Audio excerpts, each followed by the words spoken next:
Hello, everybody. Welcome to another episode of Beyond a Thought podcast, where we're talking about issues you're probably thinking about. My name is Lynette, and I am running solo today. Z couldn't join us today because of pending matters, but she's not with me, but she is here and rooting me on in the virtual spaces. Today, we are starting our series on grief. It's been a long time coming. We've kind of reached out to folks that may want to share their story and when it comes to grief. I know there's so many facets when it comes to grief, and depending on what kind of relationship you had with the individual, be it parent, be it child, be sibling, grief looks different for everybody. So we really wanted to have a chat today, and we're starting off our chat with grief when you lost a parent. In this case, our friend Kukua. I know you as Kukua, right? Is that okay? Is that to call? Is it okay to call you Kukua? That's Yes. fine. Yeah. I know Kukua. We're gonna start the conversation with Kukua about her story when it comes to grief after losing her mother. I know this is it takes so much vulnerability to talk about grief. It takes so much vulnerability to come to the place where you can actually talk about it, because I know sometimes it takes a very long time for people to open up about grief in general. So I appreciate you so much for reaching out and offering to speak. About it. I appreciate you. I'm gonna turn the virtual mic to you to introduce yourself. I know you. We kind of formed a bond on Instagram. So shout out to Instagram for connections. And here she is. And yeah, I'm gonna turn it over to you. Go ahead. Well, hi everyone. My name is Kukua. I like to say my name is Kukua Asante. I have a government name that is Rosa Annan, and I am a comms person. I also do digital marketing. Now I'm transitioning full-time into social media and digital marketing full-time. Also a mom and of a feisty 4-year-old girl. No kidding. And yeah, I moved to Canada 3 years ago. So it's Wow. still getting new and getting used to the environment and everything and trying to form familial bonds and Right. so forth.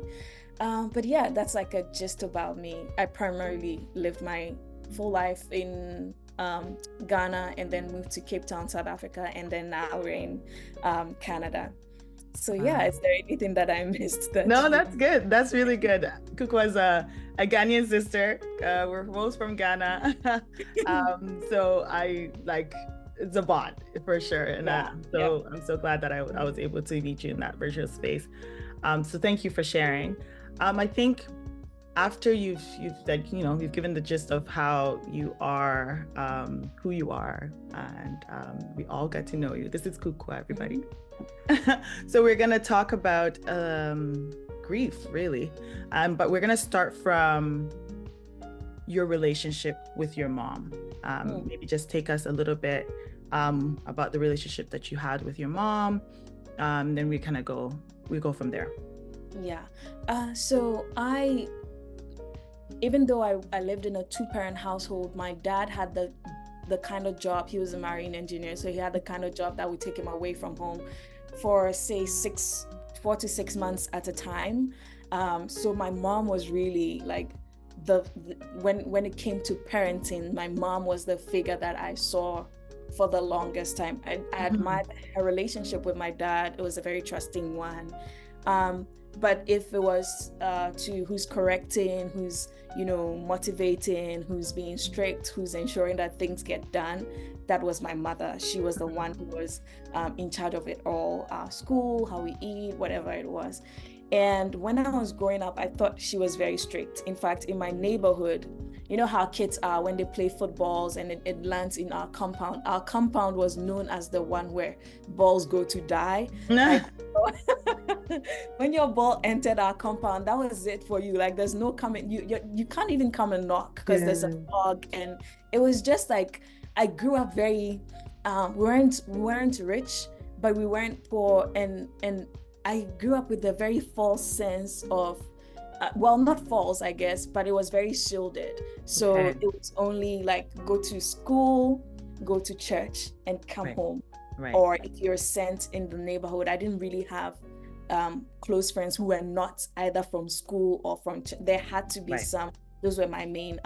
But otherwise, as I grew up, my relationship with my mother became more trusting and very much like a close friend. Like she would tell me everything that was going on, whether she had the money, whether she didn't. Like that's when I got to know that, oh, it wasn't like all rosy. Because then I saw how industrious she was, because she had to be for us to survive sometimes. And so that's when she unveiled it. And I think she was such a great inspiration to me, because she did everything. She would farm. We had a farm. She went into poultry, rearing rabbits, snails, goats. Like she did everything. She had you know, in Ghana they used to have not really events companies, but places where you could go and rental services. So we used to do that as well. So she was a woman of like many streams of income, because she had to be able to take care of my sister and I.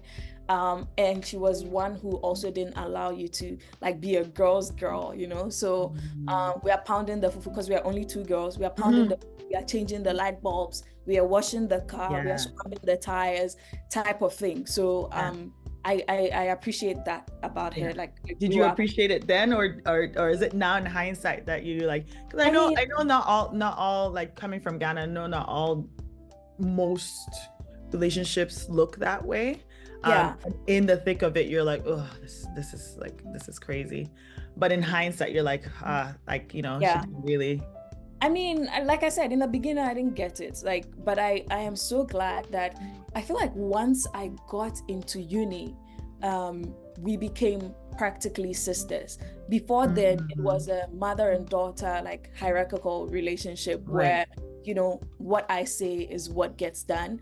I feel like there was a certain, and it probably has to do with how I even completed secondary school, which to give a summary, I was part of the first computer batch in Ghana. Okay. Yes, and I was too.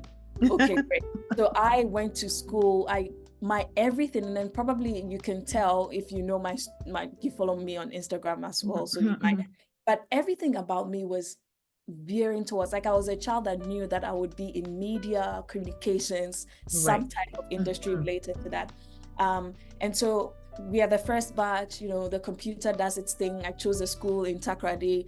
Then I get a school in Cape Coast, and I didn't get a program of choice. So like I get visual arts, and I hadn't before then even explored even one creative bone in my entire system. So it came as a shock. And she was like, you know what? Giving me all kinds of like trauma. Yeah, it is like and I think that sometimes we don't realize it, but how our parents relate to us in the face of 100% kinds of things are just phenomenal. Because I hadn't drawn in my life. So even though I was very smart, I wasn't smart in the visual art class, because it was a lot of still life and collage and things that I really didn't have an interest in. So much so that one of my teachers, one of my teachers, my picture making teacher, was like, I feel like you're wasting your mother's money being in this class. I feel like she should let you go and learn a trade like sewing. And yeah, so she was very blunt about it in front of the class, kind of saying like, you know what, I think that you're a waste of space. Basically. Yeah. So just, you know, I don't have any assurance that you can survive this course. So everything. And I remember crying and just telling my mom to just pull me out of the program. Like, I want to come home. This was second year, third term. And already the school had led me on with all this, change your program. So by second year, met him, I was exhausted, and here's my teacher saying, listen, you're not going to amount to much. So I was like, yeah, this is it, like, you know. And I remember placing a call to my mom and telling her I want to come home because I don't think that I'm able to be in this system. And she said to me, why? And I was like, because I'm not good at drawing. And she said, well, how much of your total marks does drawing account for? And at the time, they had told us it was 60%. So I said 60%. So there's no way I'm passing if I cannot draw. And she was like, I know a thing or two about drawing. There's no way you get zero either. So do the best you can in drawing, even if you get 20%, but make sure you do the utmost best you can in the theory. So that's the strategy she gave me. And believe you me, she bought me past questions, and I studied the past questions from front to back. I just like, I really went in on memorizing and learning. And so, well, that's like in short, like eventually we found out that it wasn't even 60-40 for drawing. It was actually 60-40, as in 60 theory and 40 drawing. And that's how I passed my exam, because I had really focused on the theory. And so I feel like that shift, coming out of that shift, gave me a new level of admiration and just like awe for my mom. And she as well, it gave her some sort, I don't know what it did for her, but that it shifted our dynamic after my secondary school. And so we became very, very very close, and she could tell me anything that was on her mind. And then virtually sisters, like I said. I love that. Do you find that was like the same relationship that your sister had with your mom? No, I don't think so. And I probably shouldn't speak for her, but I think she had a more difficult relationship with my mom because, like I said, we grew up with the same type of very strict, and she is more daring than I am. And I admire her for that. And when she's set on something, she doesn't change her mind. So for example, if it was my sister in that situation I was in, and she had said, I'm not doing this, she would have just quit. There was no way my mom could have convinced her. So they had just a personality, I guess. It was different. That's good. Oh, thank you. So then that relationship, with all of that in mind now, when did your mom actually pass away? So this was like, I started working. It's interesting because, again, in my household, it was very strict. So you don't introduce boyfriends, right? And I had never introduced her to anyone. But once you get to the uni, they're like, so who are you thinking about? You should be like trying to steer you towards having boys come around, type of thing. So I introduced my boyfriend then, who's now my husband, to her.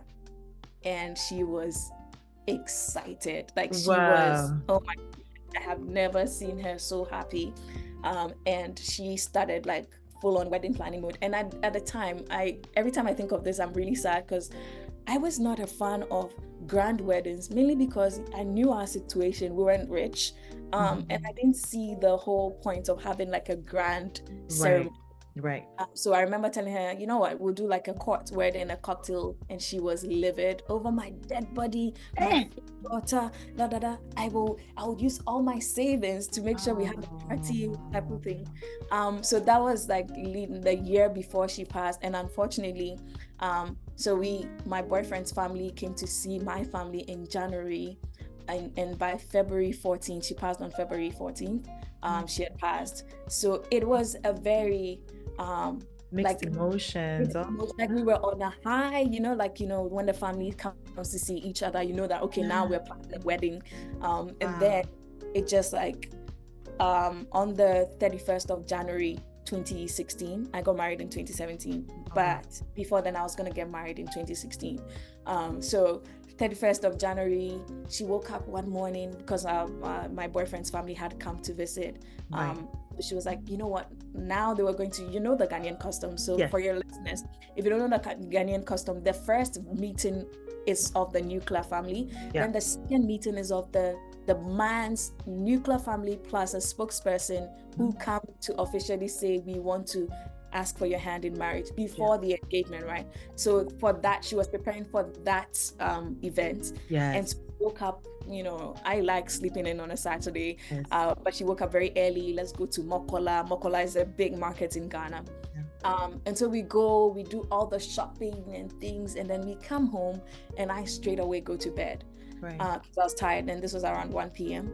But then as we're there, as I was on the bed, I just felt like, because she had said she was going to have lunch before she would go to bed. Yeah. But I just felt, I don't know what it was, but I just felt like going back to check on her for some strange reason. Right. And when I went, she was sitting at the dining table and in the middle of having a stroke. So I knew, thankfully, the signs of a stroke. Raised her hand and she couldn't lift her hand. Sorry about that. That was my phone. I saw her mouth was, you know, slanting to one side, and I could tell immediately that it was a stroke. So then we rushed to the hospital, and that was the 31st of January. And there was a series of tragic, and you know, the Ghanaian hospital system, I think a series of unfortunate events that eventually led to her death. And yeah, it was very traumatic because so she went in, she walked, even though she was having a stroke, walked in to what do they call outpatient. Yes. And they were like, oh, you know, you because of what's happening, let's have you on a wheelchair. They wheel her to her room, and then within that time she falls off. They're giving her the wrong medication. They get the medication. Now they're giving her wrong doses of the correct medication. It was the most exhausting kidding 17 or 15 days of my life. It was the most, like, I broke out in hives and stress pimples. Yes. Just lost weight. It was exhausting because you're fighting for her, fighting with the authority. Yes. So you don't know what to do. What to do in that moment. So there's so many emotions going on that you especially coming from such a high point, and then you kind of like have to park that and then deal with this that is also involved with so many hard emotions, so many like really, really intense emotions, really. And then have to go through all of that and then reach a point where it like soon after that she so this was like, so she was admitted on the 31st, and then on the 14th of February, 31st of January to the 14th of February, so basically like 2 weeks, and everything happened very quickly. She deteriorated very, very quickly because she fell in the hospital and she was already on blood thinners, right? So I, in my layman understanding, if somebody who's on blood thinners falls and they already have a clot in their brain, like, even in my layman terms, I feel like, shouldn't you be checking if she's bleeding? 100%, like something is going on, but they were still keeping her on the thinners. And then I realized that then her mobility became worse, and then now she couldn't move, couldn't talk. Oh my goodness. And then it was just like downhill. On the 14th, Val's Day, my sister and I go in, and once I go in, I see that her oxygen tank is like misty. So then I feel like there's something wrong. So I check the thing and it's finished. The oxygen tank is finished. And I am not a medical student, but if that's all that's on, so she's basically breathing in carbon gas. So I take it off and she's like, you know, like she gasps. Like gasping. Like, it was me going in, and I like, hey, it's finished. And she's like, no, it's not finished. We'll call the people to bring. So this was like 5 a.m. Eventually she went into some kind of arrest. I don't know if it was a cardiac arrest or whatever, but she stopped breathing, and they tried to resuscitate. And so that was another, this was by 6 o'clock. That was like another 30 minutes. And then passed at 6:30, and I was the only one with her in the room at the time. My sister was outside because I told her to go outside. My dad was outside because I told him to go outside. And it was an ordeal. It really was. Oh my gosh. And it happens so fast that you don't even know what emotion to feel. I'm sure. Like, at what point did you just want to be strong? Do you want to cry? Do you want to do all Yeah. the other things? So how did it play out for you after she passed? Was it shock? Was it like, Yeah. what just happened? Like, what were the emotions going through you like immediately after this happened? So when I walked in, I was livid because, well, of course, she's not breathing. So it had been one fight after the other, like I Yeah. said. So I was really exhausted, but I also didn't want to give up. And I think we'll discuss this. But Yeah. when she started to code, I'm calling code because I've watched a bit of Grey's Anatomy. There wasn't really anything beeping to say she's coding. There was nothing. There was just the oxygen tank. And so the doctors were trying to resuscitate with, doing chest pumps. And stuff like that. Sorry, I think my daughter's trying to feed. So they were doing all of that. And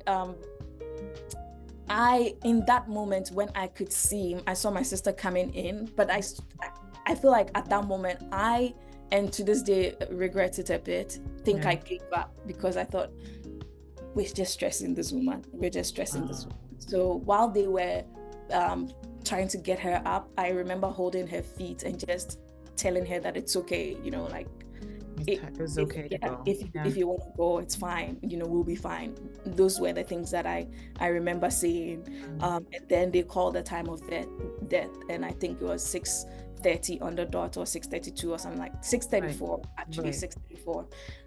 And they wrote that down, and I put my ear, like, so they did that, and then they covered it, and the doctor told me that he's sorry, she's gone. So I had like 2 minutes, but in that 2 minutes I rebuttoned her shirt because they hadn't buttoned her, and try to get her to look at least a little bit presentable, so that my sister wouldn't see all of that. And then I put my ear to her chest, like, because you couldn't believe. I couldn't believe that she's gone, because she just saw me. I just saw her. And anyway, so I put my chest, and it was very still, very, very still. So I was like, okay. And then when I raised my head, I had such a splitting headache. I couldn't even open my eyes, like, I think I don't know what it was. But then my sister comes in, then my dad comes in, and everybody is asking questions, and I cannot function. I cannot listen.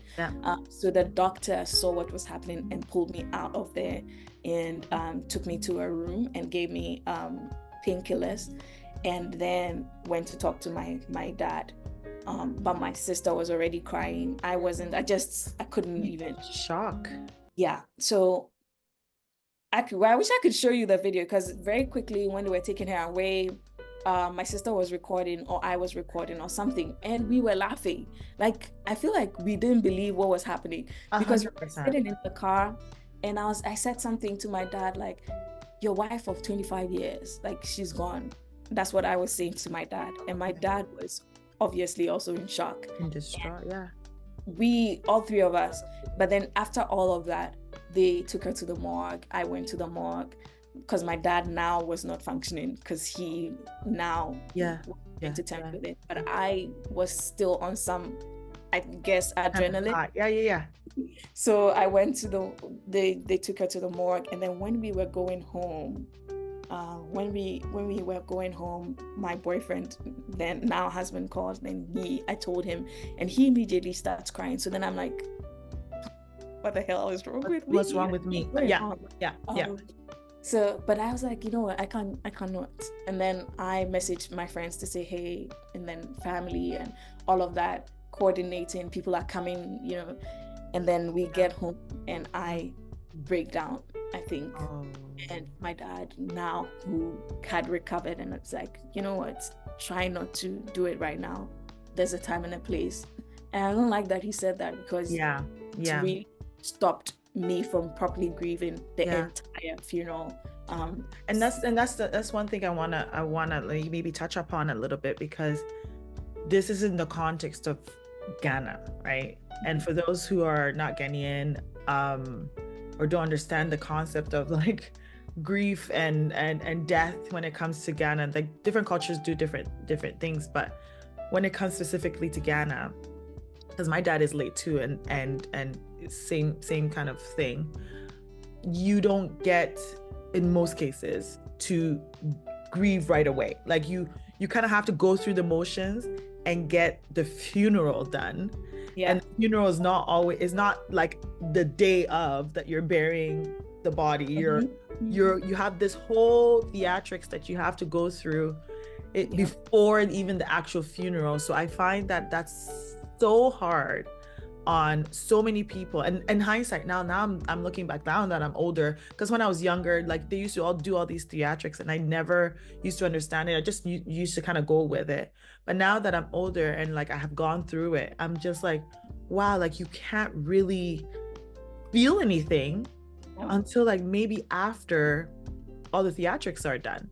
The 40 days, the morning of this, the morning of that, and then you having to like stay awake and shake people's hands and do invitations and all the things, right, before you actually have to like get to go through the mourning phase, right?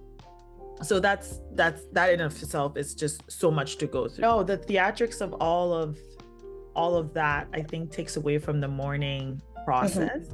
And I think that's very unfair to people that have to go through such a intense time of their life.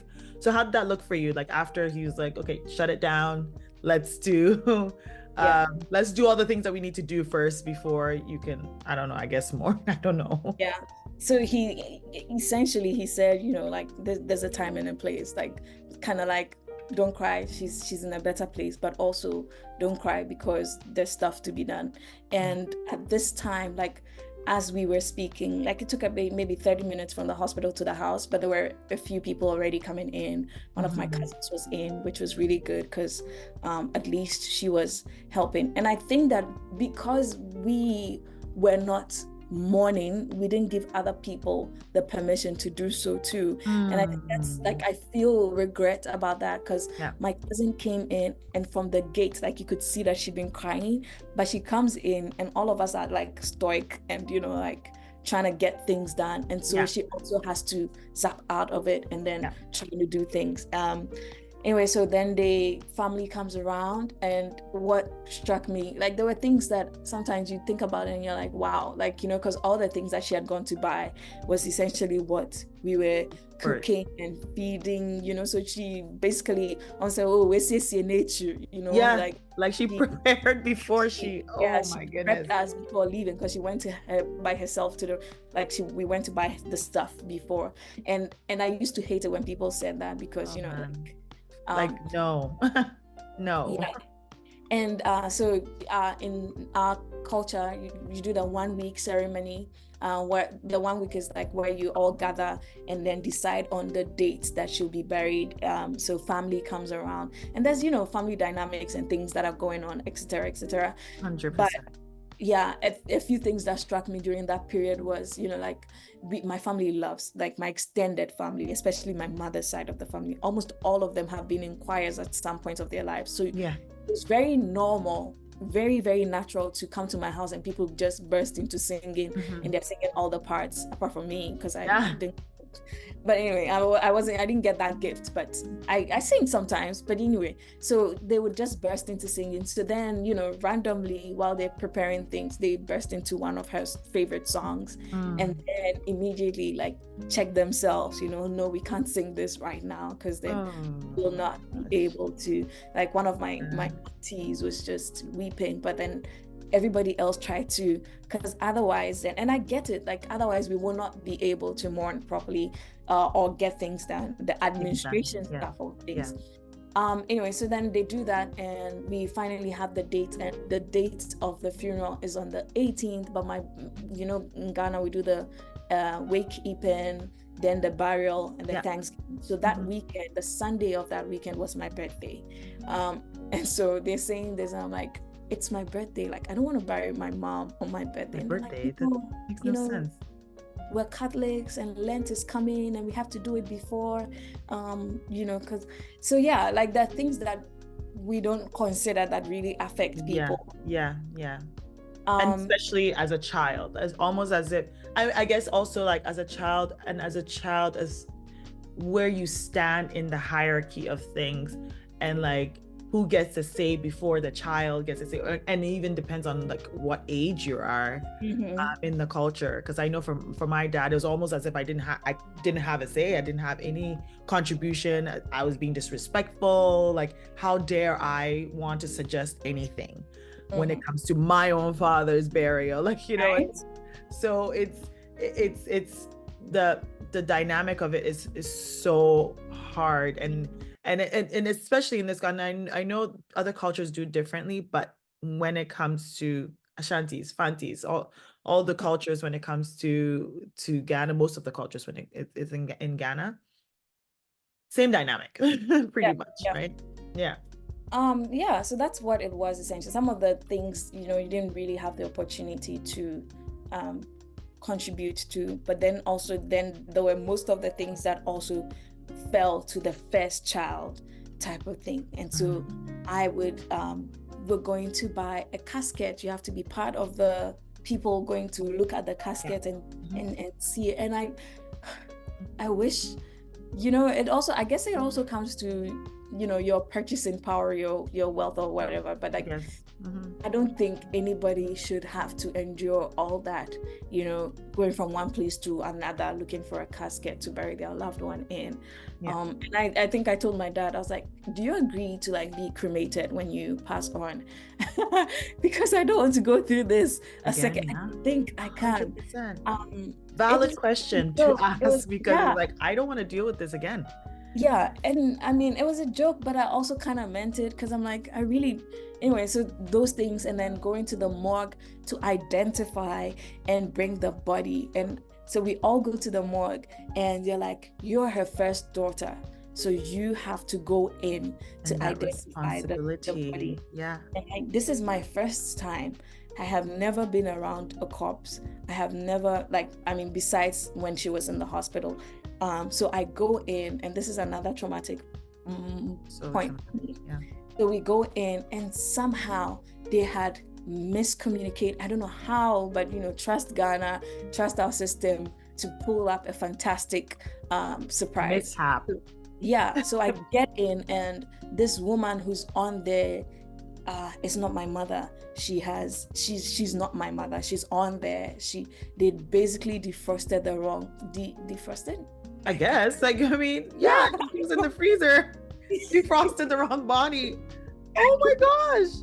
So, and it was the wrong body, and there was another level of chaos, because now this is the wrong body. They give you a thing, like a receipt type of thing, that if you don't have, you cannot take the body out of the morgue. And somebody left it at home, and oh my God, it was chaotic.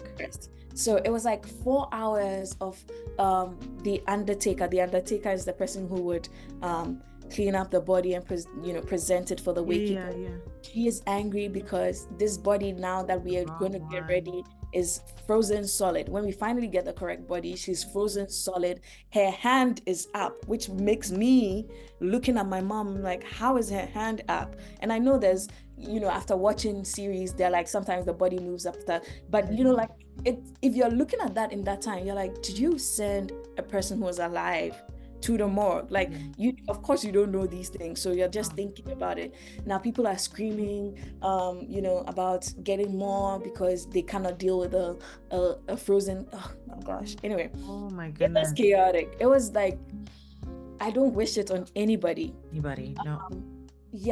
So finally we get out, and then I just want to take a moment and thank a few people around me, because sometimes when you're going through things, and before I lost anyone, I'll say, oh, I don't know what to say, and so I don't want to call.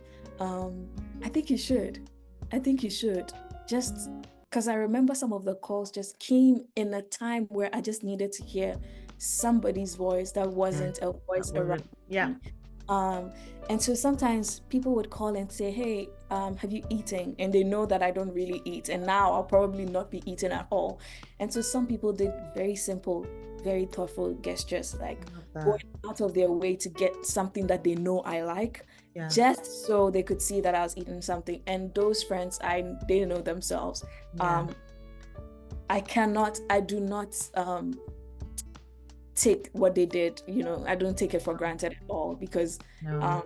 it was, some people would just say I was having trouble writing a tribute, because I mean, where are you pausing in all of this? And a few friends just came, no warning, no communication, just took me away from the house, away from everybody, so that I could just sit with myself. And in that time, I was able to like cry a little, but also write the tributes. And write my dad's portion of the tribute, because of course he could not write it because he's also in a state. And people doing little things like checking up on you. Oh, I know this printer, I know this person. So please, if you ever find somebody who's grieving and you think that you have you're being too much, or you're not, you're really not. Just hey, about you, I'm praying for you, and you're actually doing that. It's such a reassurance, right? Because at the time, people are going through so things much that they cannot speak about. So much. Yeah. And in that same vein, I also want to say there were people who couldn't guard their mouths. So if you don't know what to say and you can't trust yourself, please. Not the ones who can't guard their mouths. That's a whole topic for another day.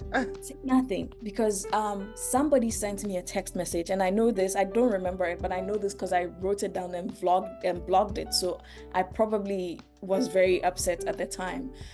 So the person said, "You do not look like somebody whose mother has died. Cry." That was the text with the cry there. What is that supposed to mean, though? I don't know. And it was in the middle of the night. What business do you have? Like, you have nothing to do but to text me this.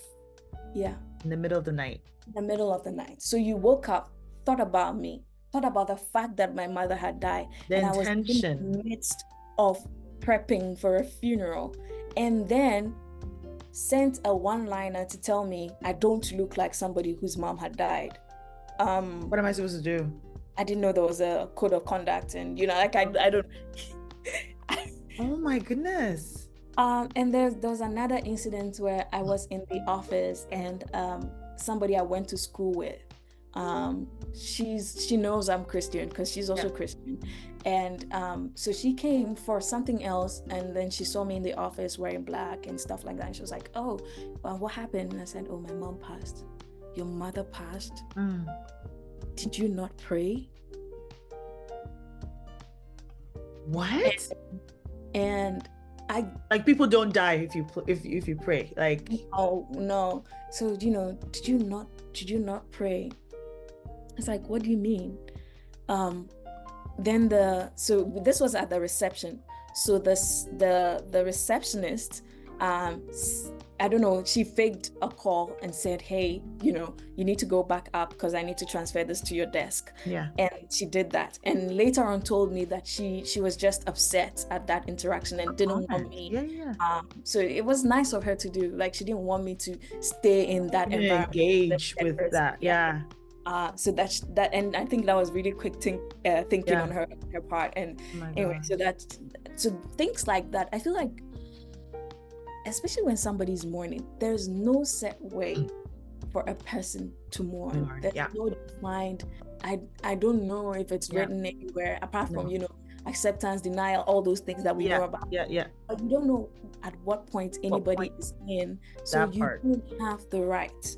Just please, you do not have the right to question how somebody decides to grieve. Yes. Because you say things, and I might forget. Thankfully now, had I not gone back to read this prior to this interview, I not remember. But can you imagine the thing? Can you imagine the effect of what you've said to this person?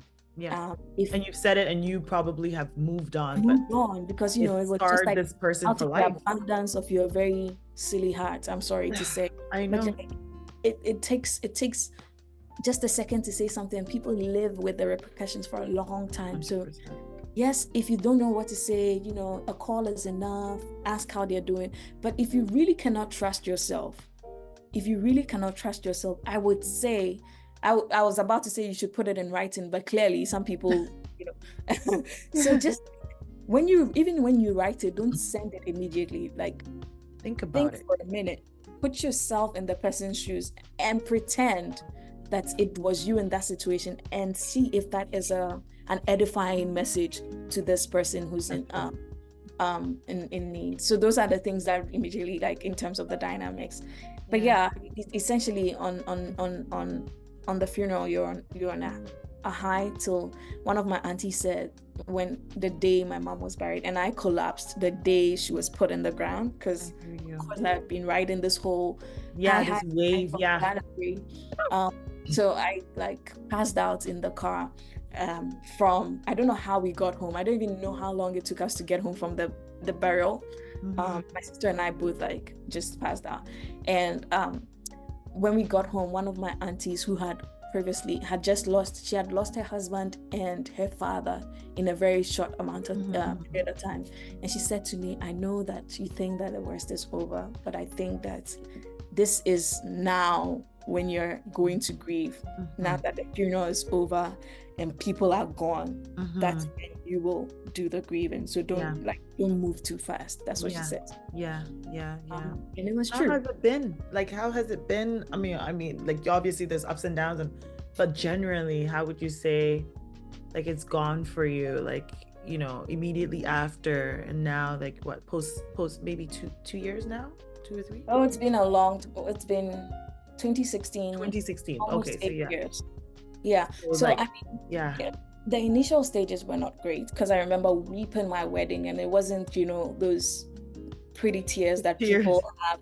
I was weeping because like I know that she would be dancing and all over the place, and we didn't have that opportunity. So on my wedding day, when I was saying my vows, I was crying, and both my husband and I knew exactly why I was crying. Why you were crying? Yeah, and I think people in the audience also knew, because I remember my friend he sent me a recording later, and he like had his phone, and he was like, Rosa, don't cry. I know she's happy. Don't cry. And I was just like, oh, like sobbing. Oh my goodness. How long after your mom did you get married? Exactly a year. Because we had already started everything. We had finished counseling. So my dad and my husband, my in-laws were like, nah, we don't have to like drag it for too long. Then we did it. So it was tough. Oh my gosh, I can't imagine. I can't it imagine. Really was.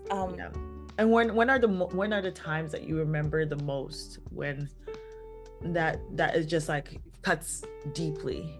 There are moments that you just like, wow, like you take a pause, you're like, wow, they're really gone. Yeah. And I would say that there's a book I put on my stories at like around Mother's Day, and it's letters of note, the one to mothers, and there's also letters of notes on grieving. And when I read the mother's one, I repost that several times, because you don't know what you have until it's gone. And I think I had healed, I guess I thought that I had healed until I fell pregnant. And at my first appointment, they're like, oh, like they're asking about family problems or health conditions. Is it hereditary? And I had no idea. Did your mom, if your mom had fibroids, or, did she struggle? What kind? I had no idea, because of course you would go, and ask your mom. Don't have these conversations until you need to know. So some of these things it just takes me back, and it's, like things I want to ask. Oh, how do you do this? And you can, there are family people you can ask, but it's not the same. It's not the same. So, those are like, I mean, it pretty much, I think, given the kind of daughter my mother thought I was, I sometimes look back and I'm proud of myself, because I never thought, never, ever, ever, that I'll be able to like raise a child, raise a child, raise a girl. Like when I was pregnant, I was very convinced that it would be a boy. Yeah. mainly because I didn't want to deal with another one with me. Me too. I have two girls. I know. I said God has such a sense of humor that he just gave Yeah. girls to raise because he knows. And Ugh. so like and then when I was gonna give birth, so I was in South Africa at the time, and I feel like there's a bit of race element to this. And when I say this, my husband doesn't want to agree with me, but in advocating for yourself, also things that I didn't really do and learn about. But anyway, one of the things that my doctor said was, and she was a white woman, and she said, oh, for blacks, usually the first baby comes early. And that's a lie, but I didn't know that. That's a So there was a lot of pressure. generalization. Yeah, there was a lot of pressure on me as I was approaching 40. And of course, I'm exhausted, and I also want this baby out. But there was a lot of pressure. So my Like 41 stay, week, stay in, stay yeah, in. and this baby doesn't want to come out, and she's saying things, and I wish I could ask my mom, like, what was your pregnancy like? Did your Yeah, babies typically come on time? What yeah, did you do when you were discomfort, like you're in discomfort, like yeah. how? And so there are questions that you want to Yes, ask your parents. yes, yes. um you cannot ask them, so those Right. things. Anyway, eventually I was induced, I had a cesarean, which in hindsight it's traumatic on its own, but it's On another its own. topic. That's another topic on, for another on day. yeah, on like when I had my baby in my arms, like I would have given anything to have my mom say, do this. And I know we would have Yeah, fought. She was there. I would yeah, probably disagreed, but yeah. I would give anything for the opportunity to To even even do that. disagree one more time, you know? And then there was COVID, and then you have this living thing, very tiny, That you not, have to keep alive. You have never done it before in your life. and you're on I YouTube. get Yeah, it. trying to find out, what do Ghanaians do? So I'm on YouTube thinking, oh, you have to drink palm nut soup, you have to do this. And I'm on YouTube, and my husband is making palm nut soup, and it's COVID, and we're under lockdown, and oh my goodness, it Oh, was so just, much, so much, so it much. was a lot. So it comes in waves, and these days though, it just comes in like around Mother's Day. Yeah. I used to be I for the longest time would not go to work on Valentine's Day. I just take the day off on Valentine's Day because I wake up in the morning and I cannot get out of bed. The Yeah. first few years after she died, I physically could not get out of bed. Right. So I'd just be in bed. But now I can get out of bed. Even this Val's Day, I went to work for Yeah, the I first. saw your post on that. Yeah. Yeah. And yeah, people say it, and it sounds cliche, but it's true. Grief is not linear. Sometimes you think you're No. gone, and then something happens. And it brings you right back where, as if it was Yeah. just so fresh. Yeah. Yes. Yeah. Yeah. So but I think that having to work through things, if you can afford therapy, please, it's important. If you cannot, writing down how you feel in the moment, I Journaling. Yeah. also helped me, because Yeah. now I never read. Right now, some of the things I'm reading now only because we're gonna have this conversation. I Yeah. wanted to remember some things, but it just gives you a certain release that sometimes you cannot open your mouth to talk to people, but you can write down your thoughts. You write And down your thoughts. yeah, so that's how I've been coping, and it's been much better. It's been Yeah. yeah. Yeah. I think just to wrap up, I think you've already touched on it a little bit. Like, last bit of words that you would tell, or an advice that you would give to people who are grieving now, because, like, I mean, parents, you don't know how it's going to be until it happens to you. You know what I mean? Like, Yeah. and also it also depends on the kind of relationship you had with your parent, or your mom, your dad. I'm sure if I was to talk to your sister right now, it would be a completely different story, or slightly different, or whatever. So, but you came from the same home, like, you know what I mean? So just generally, like, what would you say to, like, a person who's grieving their parent at this point? Yeah, it's interesting. I feel like give yourself grace, because I felt like one of the emotions that I felt immediately my mother died, one of them was relief. And every time I think to that, I physically cringe, and like it feels to me that I gave up. But now I'm able to be like, you know what? It was a lot for for a young lady to be going through at the time, it was a lot. So just, I think you can give yourself some grace. And if there's one person or two people you can talk to, that's fine. And while you're grieving, I know that they like the thing, like my dad said, there's no time and place. There is no time and place, which is why when it is coming, you should allow it, and just because you don't know when else you get the opportunity to actually feel what you're feeling. And I feel like when you suppress it, it just like becomes a sitting bomb, and you don't know when you'll explode, and that's even more dangerous. So if you're in the middle of work and you feel like you need to excuse yourself and go and have a good cry, I recommend that you do. Just don't let any admin, because eventually, like, even if it's like the admin of the burial, whatever it is, it's not more important than how you're feeling at the time. Because why else are we organizing the funeral if it's not because we love the person and want to send them off? And I think grieving is a part of the send-off process.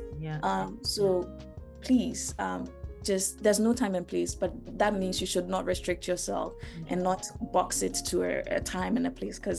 And so when you have people around you, that's the best time to grieve. I feel like grieving in community is better than grieving by yourself, and don't falling into depression and all kinds of anxiety. Like, that's part of it. So those are my words. And I'm a Christian, so I would say even if you're angry with God, you should still talk to him and tell him how angry you are. How angry you are, because he's listening, believe it or not. And I saw all of that, because I didn't want to pray. I was angry to the point where I was like, you know what?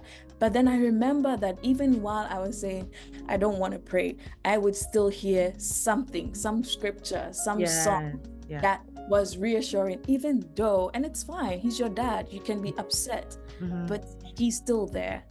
So that's the other thing that I would want to say. And that's all I can say about that. I love that, and I appreciate your vulnerability. Like I've said before, this is not an easy topic to revisit in any way, shape, or form. I know, like, sometimes you could be talking about it and just brings up all kinds of memories, and I don't know how it's gonna sit with you after this conversation. So I appreciate your vulnerability. I appreciate you coming on to like share your story.